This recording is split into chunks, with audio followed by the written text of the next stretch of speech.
Hello everyone, I'm Happy. It is the 23rd day of Shorty September. We are getting to the end. Am I right?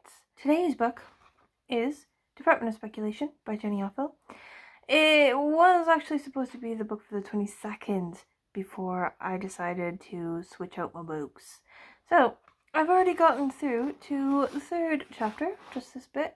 And also, when I first started it, I was worried that it wasn't going to be very good. But now, I've read 2 chapters, and I enjoyed those 2 chapters, so it's going to help me in my outlook moving forward with this book. Also, I've got to jump on it. I'm feeling good about it. Feeling good about this book for this day. Do you know what I mean?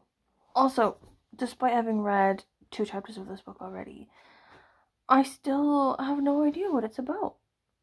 I don't think it's about what I thought it was about originally. It says jagged edges of a modern marriage. Like, doesn't sound great to me personally. But I read the first 2 chapters and it didn't really seem to be about that just yet. So I guess I'll let you know what it's about later.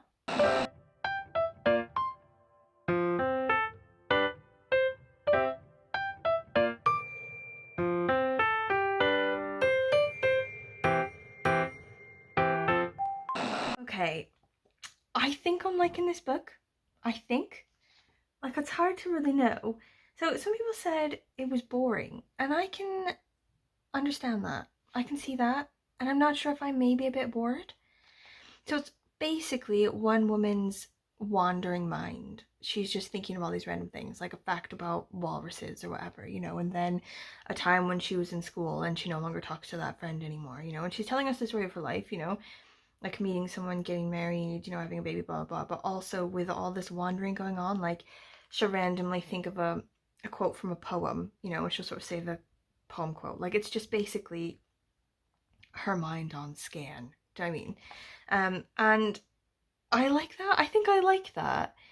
I like that it's sort of wandering and it sort of works exactly as my mind works. Do you know what I mean? And there's a lot of relatable stuff going on in here that I might write down for later. And the writing style I enjoy, but it is slow paced. Slow, very slow pace. I'm only currently here. So I don't know, I'm like really unsure how I feel about it. Oh my god, this whole bit is relatable as fuck. She's like, then one day I discovered something that surprised me. The baby was calm at Rite Aid. She seemed to like the harsh light of it, the shelves of plenty. For 15, maybe 20 minutes, she'd suspend her fierce judgment of the world and fall silent there. When she did, a tiny space would clear in my head and I could think again. So I began to go there with her every day, wandering up and down the aisles.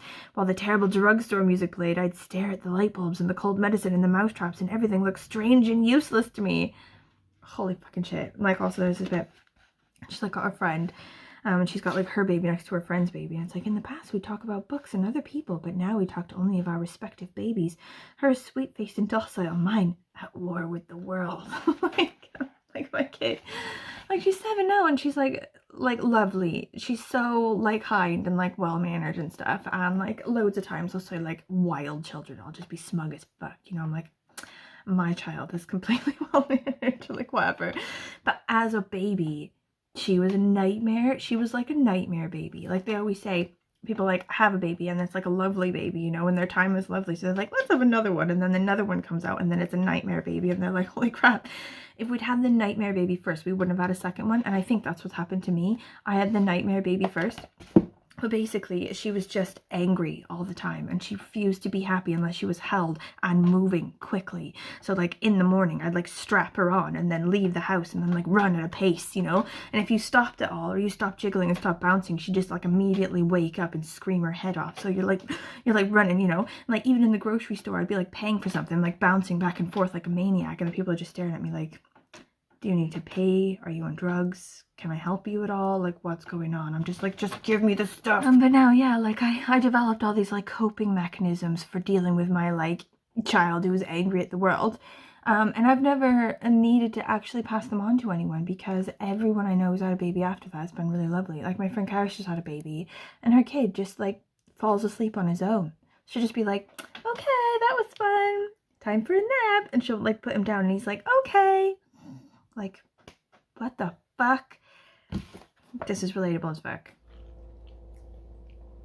Put a hat on that baby, said every old biddy that passed me. But the devil baby clearly dispatched with them to ride bareheaded in the freezing rain and wind. Oh my god, so relatable. Her husband is British. He would like to solve all their problems with boarding school and compulsory backgammon. He's never liked it here. Weak-minded, he calls Americans. To make him happy, my sister serves boiled meat for dinner and makes the peas mushy. So relatable. There are always other mothers at the school. Some of them arrive early. Because of this, it is always the same ones who notice every day if I am late. Shit, that's so relatable.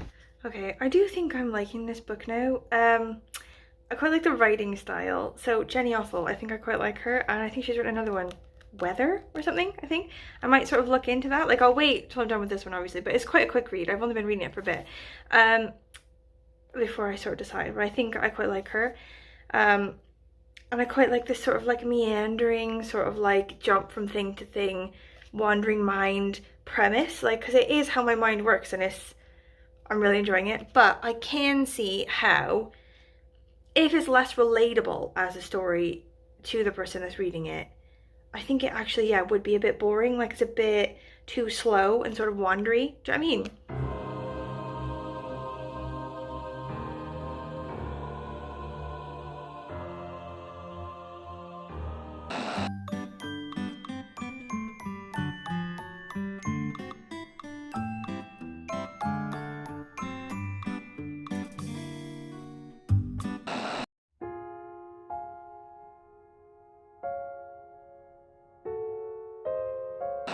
Okay, I finished it, and I think I liked it.